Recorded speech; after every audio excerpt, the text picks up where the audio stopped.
하나님 감사합니다. 오늘도 우리가 주의 말씀에 우리가 귀 기울이고 우리 마음에 하나님의 말씀 담고자 오늘 이 자리에 나와왔습니다. 오늘의 이 시간 가운데 하나님 함께하여 주셔서 말씀을 통해 우리가 우리의 갈 바를 인도하시는 그 하나님 우리가 만나고 경험하게 하여 주시옵소서. 믿고 감사드리오며 예수님의 이름으로 기도하옵나이다. 아멘. 찬송가 292장입니다.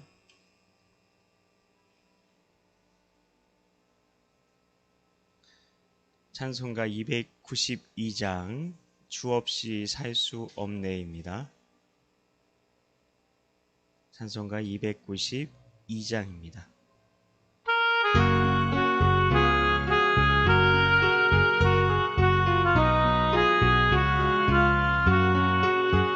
주 없이 살 수 없네 죄인의 구주여 그 귀한 보배 피로 날 구속하소서. 구주의 사랑으로 흘리신 보혈이 내 소망 나의 위로 내 영광 됩니다. 주 없이 살 수 없네 나 혼자 못 서리. 힘없고 부족하며 지혜도 없도다. 내 주는 나의 생명 또 나의 힘이라. 주님을 의지하여 지혜를 얻으리. 주 없이 살 수 없네 내 주를 아신다. 내 영의 깊은 간구 마음의 소원을 그 밖에 나의 마음 네 알아주리요. 내 마음 위로하사 평온케 하시네.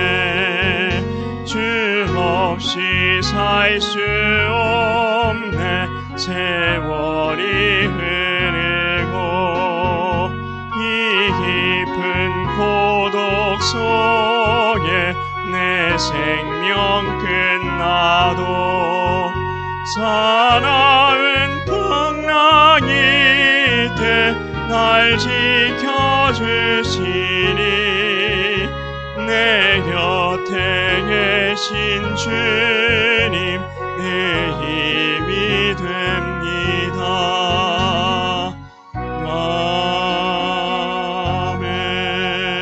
아멘. 네, 하나님 말씀은 예레미야서 17장 1절부터 18절까지의 말씀입니다. 예레미야서 17장 1절부터 18절까지의 말씀, 제가 가진 성경으로 구약 1077쪽입니다. 구약 1077쪽 예레미야서 17장 1절부터 18절까지의 말씀 한 목소리로 봉독하겠습니다. 유다의 죄는 금강석 끝 철필로 기록되되 그들의 마음판과 그들의 제단불에 새겨 졌거늘 그들의 자녀가 높은 언덕 위 푸른 나무 곁에 있는 그 제단들과 아세라들을 생각하도다. 들에 있는 나의 산아 내 온 영토의 죄로 말미암아 내가 내 재산과 내 모든 보물과 산당들로 노략을 당하게 하리니 내가 네게 준 네 기업에서 네 손을 뗄 것이며 또 내가 너로 하여금 너의 알지 못하는 땅에서 네 원수를 섬기게 하리니 이는 너희가 내 노를 맹렬하게 하여 영원히 타는 불을 일으켰음이라. 여호와께서 이와 같이 말씀하시니라. 무릇 사람을 믿으며 육신으로 그의 힘을 삼고 마음이 여호와에게서 떠난 그 사람은 저주를 받을 것이라. 그는 사막의 떨기나무 같아서 좋은 일이 오는 것을 보지 못하고 광야 간조한 곳 건건한 땅 사람이 살지 않는 땅에 살리라. 그러나 물은 여호와를 의지하며 여호와를 의뢰하는 그 사람은 복을 받을 것이라. 그는 물가에 심어진 나무가 그 뿌리를 강변에 뻗치고 더위가 올지라도 두려워하지 아니하며 그 잎이 청청하며 가무는 해에도 걱정이 없고 결실이 그치지 아니함 같으리라. 만물보다 거짓되고 심히 부패한 것은 마음이라. 누가 능히 이를 알리오마는. 심장을 살피며 폐부를 시험하고 각각 그의 행위와 그의 행실대로 보응하나니 불의로 치부하는 자는 자고새가 낳지 아니한 알을 품음 같아서 그의 중년에 그것이 떠나겠고 마침내 어리석은 자가 되리라. 영화로우신 보좌여, 시작부터 높이 계시며 우리의 성소이시며 이스라엘의 소망이신 여호와여, 무릇 주를 버리는 자는 다 수치를 당할 것이라. 무릇 여호와를 떠나는 자는 흙의 기록이 되오리니 이는 생수의 근원이신 여호와를 버림이니이다. 여호와여, 주는 나의 찬송이시오니 나를 고치소서. 그리하면 내가 낫겠나이다. 나를 구원하소서. 그리하시면 내가 구원을 얻으리이다. 보라, 그들이 내게 이르기를 여호와의 말씀이 어디 있느냐, 이제 임하게 할지어다 하나이다. 나는 목자의 직분에서 물러가지 아니하고 주를 따라 싸우며 재앙의 날도 내가 원하지 아니하였음을 주께서 아시는 바라. 내 입술에서 나온 것이 주의 목전에 있나이다. 주는 내게 두려움이 되지 마옵소서. 재앙의 날에 주는 나의 피난처시니이다. 나를 박해하는 자로 치욕을 당하게 하시고 나로 치욕을 당하게 마옵소서. 그들은 놀라게 하시고 나는 놀라게 하지 마시옵소서. 재앙의 날을 그들에게 임하게 하시며 배나 되는 멸망으로 그들을 멸하소서. 아멘. 예, 오늘도 새벽 예배에 자리에 나오신 성도님들에게 하나님의 은혜가 가득하시길 축복합니다. 예, 오늘 말씀의 시작은 유다의 죄가 금강석 끝 철필로 기록되었다는 것입니다. 금강석은 다이아몬드를 말합니다. 예, 다이아몬드는 비싼 보석으로도 유명하지만 아주 단단한 보석으로도 유명합니다.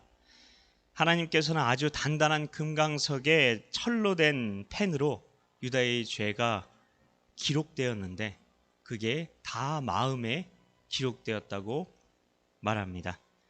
우리가 지은 죄들이 다 마음판에 기록되어 있다는 겁니다. 이렇게 강하고 날카로운 펜으로 우리 마음판에 새겼다고 하시는데요. 그러니 그걸 지울 수 있는 건 이 세상에 아무것도 없다는 거죠. 다른 사람은 속여도 하나님은 절대 속일 수 없다는 겁니다. 그리고 유다의 죄는 마음뿐만 아니라 마음판뿐 아니라 제단 뿔에 또 새겨졌다고 이야기를 하는데요. 왜 제단 뿔에 대해서 이야기를 한 걸까요? 제단 뿔은 속죄 제를 드릴 때 짐승의 피를 바르는 것입니다. 그래서 제단 뿔에는 죄를 용서하는 능력이 있다고 말씀하셨습니다. 그래서 다윗의 아들 아도니아가 반역을 일으켰다가 죽지 않으려고 어떻게 했습니까? 제단뿔을 잡기도 했습니다. 그런데 그 제단뿔에 죄가 새겨졌다는 건 뭘까요? 피로도 지워지지 않는다는 겁니다. 그 제단뿔에 유다의 죄가 새겨져 있다는 건 그 어떤 짐승의 피로도 그 죄를 용서받을 수 없다는 걸 말하는 겁니다. 그런데도 2절에 보면, 그런데 그렇게 말씀하시는데도 2절에 보면 그들의 자녀가 높은 언덕이 푸른 나무 곁에 있는 아세라 우상을 생각한다고 말합니다. 그렇게 죄를 저질러 놓고서도 유상 숭배의 죄를 버리지 못하는 겁니다. 이 때문에 하나님께서는 4절에서 이렇게 얘기하시죠. 내가 내게 준 기업에서 네 손 떼. 내가 너에게 준 기업에서 네 손 떼라는 겁니다. 기업이라는 건 축복, 은혜. 내가 너한테 은혜로 준 모든 것들, 선물로 준 모든 것들, 축복을 준 모든 것들에서 너 손 떼. 이제 그거 네 거 아니야 라고 얘기하시는 겁니다. 유다 백성들이 누렸던 모든 게 다 하나님의 은혜였는데 하나님 제 삶에 간섭하지 마세요. 이게 우상 숭배라고 했잖아요. 예. 그러니까 손 떼라는 겁니다. 그 우상이 주는 거 받으라는 겁니다. 내가 준 거 누리지 말고 그 우상이 주는 거 받으라는 겁니다. 어떤 분들은 하나님이 왜 줬다 뺏으시나 말로 하거나 겁을 좀 주시면 되지라고 생각할 수 있을 겁니다. 근데 시편 49편 20절은 이렇게 얘기합니다. 깨닫지 못하는 사람은 짐승 같다. 깨닫지 못하는 사람은 짐승 같다. 사람은 깨달아야 변하죠. 그래서 하나님은 깨달음 주시려고 하나님께서 주셨던 은혜 싹 다 걷어가시는 겁니다. 물론 처음에 엄청 무서워하셨잖아요. 사사기를 생각하면 알아요. 죄 짓고 하나님이 벌 주시니까 하나님 잘못했어요. 또 사사 보내시고 죄 짓고 하나님 잘못했어요. 사사 보내시고 계속 그게 반복되잖아요. 근데 이제 더 이상은 안 되는 거죠. 그래서 하나님께서 극약 처방을 하신 겁니다. 5절에 보면 마음이 여호와에게서 떠난 사람은 뭘 받는다고요? 그렇습니다. 그래서 그 마음 돌아오게 하려고 하는 거예요. 저주받으니까. 여기서 저주는 뭐 무당이 인형에다 바늘 꽂고 막 저주하는 거 그런 무속적인 그런 걸 얘기하는 걸까요? 우리는 그런 걸 많이 떠올리게 되는데요. 그런 게 아니라 성경에서 저주는 복의 반대입니다. 복이 없는 상태를 얘기합니다. 복을 싹 다 걷어가시는 게 저주입니다. 하나님의 복이 없는 사람을 그래서 그 밑에서 이야기하는 그 비유들이 여러 가지가 나오는데요. 그건 하나님의 복을 싹 다 걷어간 사람의 상태를 얘기하는 건데 6절에 보세요. 사막의 떨기나무래요. 그 사람은 사막의 떨기나무 같대요. 사막의 떨기나무는 사막이라는 살아남기 힘든 곳에서 그 사막이라는 곳에서 간간히 목숨만 이어가는 나무를 얘기합니다. 네, 목숨만 붙어있게 하시겠다는 겁니다. 그러면서 하나님께서는 반대로 하나님의 복을 받았던 복을 누렸던 그때를 이야기하고 싶었던 거죠. 그래서 7절에서는 복 있는 사람에 대해서 얘기를 하세요. 어떤 사람이 복 있는 사람입니까? 하나님을 의지하며 의뢰하는 사람이 복 있는 사람이랍니다. 하나님을 의지하며 의뢰하는 사람은 그럼 또 어떤 사람이죠? 8절에 보세요. 다 이어져요. 순서대로 다 봐야 돼요. 그래서 물가에 심겨진 나무라고 얘기합니다. 우리가 어떤 말씀, 유명한 말씀이 떠오르죠. 시편 1편이죠. 복 있는 사람은 악인들의 꾀를 따르지 아니하며 죄인들에게 서지 아니하며 오만한 자들의 자리에 앉지 아니하고 오직 여호와의 율법을 즐거워해 그의 율법을 주야로 묵상하는도다. 그는 시냇가에 심은 나무가 그게 복 있는 사람이죠.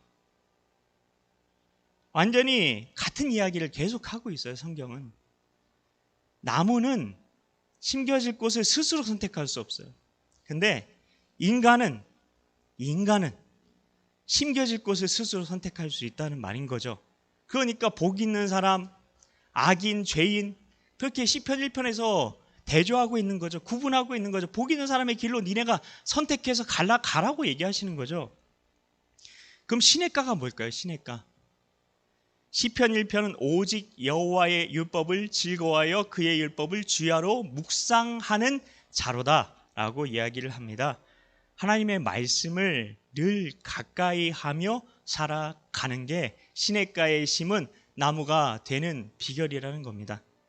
그러면서 나오는 아주 유명한 말씀이 오늘 본문에 나오고 있는데요. 오늘 본문 9절입니다. 거기 보면 만물보다 심히 거짓되고 부패한 것이 사람의 마음이라 누가 능히 이를 알리오마는 이라고 말합니다. 왜 사람이 물가에 심겨진 나무가 되어야 하는지를 말해주는 게 이겁니다. 다른 게 아니라 왜 사람이 시냇가에 심겨진 나무가 되어야 하는지를 말하기 위해서 이 9절 말씀을 하신 겁니다. 맥락을 알아야 되는 겁니다. 마음이 부패했기 때문에 스스로 자존자로 살 수 없다는 겁니다. 말씀의 시냇가에 늘 붙어있지 않으면 죄악의 열매를 맺을 수밖에 없는 게 인간이라는 겁니다. 부패한 열매를 맺을 수밖에 없는 게 인간이라는 겁니다. 우리 자신을 생각해 보시면 우리가 하나님 생각하지 않고 살면 그 순간만큼 우리는 무엇에 따라 살게 됩니까? 내 생각, 내 감정, 내 의지에 따라 살게 됩니다. 그러면 사람들에게 상처 줘야 돼요. 상처만 주면서 사는 게 나이가 돼요. 그리고 일도 잘 안 풀리잖아요. 하는 일마다 잘 안 돼요. 그게 인간이라는 겁니다. 그래서 10절부터 11절까지 하나님이 그럼 어떻게 하시는가? 그게 또 이어집니다. 하나님이 이런 인간들을 심판하신답니다. 심판하신답니다. 하나님은 그럼 뭘 보고 심판하시나 궁금해지잖아요. 또 거기서 그래서 다 설명해 주세요. 심장을 살피며 폐부를 시험한다 말씀하십니다. 이게 기준이라는 거예요. 심장이라는 말은 히브리 말로 레브인데요. 그 뜻은 마음입니다. 마음. 앞에서 하나님께서 그래서 1절에서 죄가 굳이 어디 기록됐다고 굳이 얘기하셨죠? 마음판입니다. 다 이어집니다. 우리 마음판에 죄가 금강석 철끝으로 된 그 펜으로 새긴 것 같이 다 새겨지는데 그 우리 마음에 새겨진 죄에 따라서 하나님은 반드시 심판하신다는 겁니다. 그런 사람도 인생이 잘 안 풀리는 것 같을 수 있는 거죠. 그런데 그런 사람의 결말을 이렇게 얘기합니다. 자고새가 낳지 아니한 알을 품음 같다. 자고새는 다른 새의 둥지에서 알을 빼앗아서 품는 새라고 합니다. 근데 결국에 어떻게 됩니까? 다 그 다른 둥지에서 다른 새의 알을 가져다가 키워요. 그래서 그 새가 자라요. 그 새끼가 커가지고. 그럼 어떻게 되죠? 새끼는 자라면 떠나버리죠. 떠나버려요. 이와 똑같은 결말을 맞이할 수밖에 없다는 겁니다. 예레미야는 하나님의 이 말씀을 듣고 그래서 12절부터 18절까지 기도합니다. 기도합니다. 예레미야는 유다 나라를 위해서 근데 기도해야 될 것 같잖아요. 근데 그렇게 기도하지 않습니다. 이거에 주목해 봐야 돼요. 왜 유다 나라에 대해서 기도하지 않을까요? 왜 유다 나라의 그 죄에 대해서 이야기하는 것 같은데 왜 유다 나라를 위해서 기도하지 않나요? 그래야 선지자 아닌가요? 근데 14절을 보십시오. 나를 고치소서. 16절에 나는 목자의 직분에서 물러가지 않았습니다. 17절에 내게 두려움이 되지 마옵소서. 그런 다 나를 위해서, 자신을 위해서 기도합니다. 왜요? 왜요? 지금 다른 사람 걱정할 때가 아니구나 깨달은 겁니다. 내가 문제구나. 나부터 망하겠구나 싶은 겁니다. 예레미야 자신도 회개하지 않으면 그 심판 피할 수 없겠구나 깨달은 겁니다. 금강서 철필로 마음판에 자신의 죄가 낱낱이 새겨져 있고 그 마음판에 새겨진 죄에 따라 심판을 받는다는 걸 깨닫고 나부터 잘하자, 나부터 하나님 잘 믿자 다짐하게 된 겁니다. 성도 여러분, 우리는 다른 사람의 신앙생활 보고 저 사람도 적당히 믿는데, 저 사람도 저렇게 믿는데, 저 사람도 저런 선택을 하는데 나도 조금 적당히 믿어볼까? 그런 마음 가지면 안 됩니다. 안 됩니다. 나라도 잘하자, 나부터 잘하자 이런 마음 가져야 되는 거죠. 오늘 말씀은 우리 마음에 새겨진 죄에 따라 하나님께서 심판하신다고 말씀하십니다. 그래서 우리가 할 건 복 있는 자의 길을 선택해야 되는 거죠. 복 있는 자는 날마다 하나님께 더 가까이 나아가는 겁니다. 우리 신앙의 선배들이 그걸 너무나 잘 알았어요. 그래서 주께로 한 걸음씩 왜 가까이 나아가지 않느냐? 내 구주 예수를 더욱 숨질 때 하는 말 이것일세라고 고백했던 것입니다. 하나님, 제 삶의 모든 순간 하나님의 인도하심을 받기 원합니다. 고백해야 되는 겁니다. 모든 순간. 왜냐하면 하나님께 인도함을 받지 않는 순간, 하나님께 연결되지 않는 그 순간에 내 생각, 내 감정, 내 의지에 따라서 얼마든지 죄의 길로 갈 수 있기 때문인 겁니다. 죄의 열매 맺을 수 있기 때문입니다. 그래서 이제는 내가 사랑했던 것 하나하나 다 내려놓고 일평생 그 우상 숭배의 죄 다 씻어내고 우리가 주님만 사랑하겠습니다. 날마다 더 주님만 사랑하기 원합니다. 고백하며 살아가야 하는 겁니다. 나부터 하나님께 가까이 나아가기로 다짐하심으로 하나님의 축복과 은혜 가운데 거하시길 축복합니다. 우리 같이 주님과 주신 주기도문으로 예배를 마치겠습니다. 하늘에 계신 우리 아버지, 아버지의 이름을 거룩하게 하시며 아버지의 나라가 오게 하시며 아버지의 뜻이 하늘에서와 같이 땅에서도 이루어지게 하소서. 오늘 우리에게 일용할 양식을 주시고 우리가 우리에게 잘못한 사람을 용서하여 준 것 같이 우리 죄를 용서하여 주시고 우리를 시험에 빠지지 않게 하시고 악에서 구하소서. 나라와 권능과 영광이 영원히 아버지의 것입니다. 아멘. 각자 가지고 나온 기도 제목 가지고 기도하시다가 돌아가시는데요. 환우분들 위해서 특별히 기도해 주셨으면 좋겠습니다. 송정숙 집사님, 이성경 집사님 위해서 꼭 기도해 주시기 바랍니다. 같이 기도하겠습니다.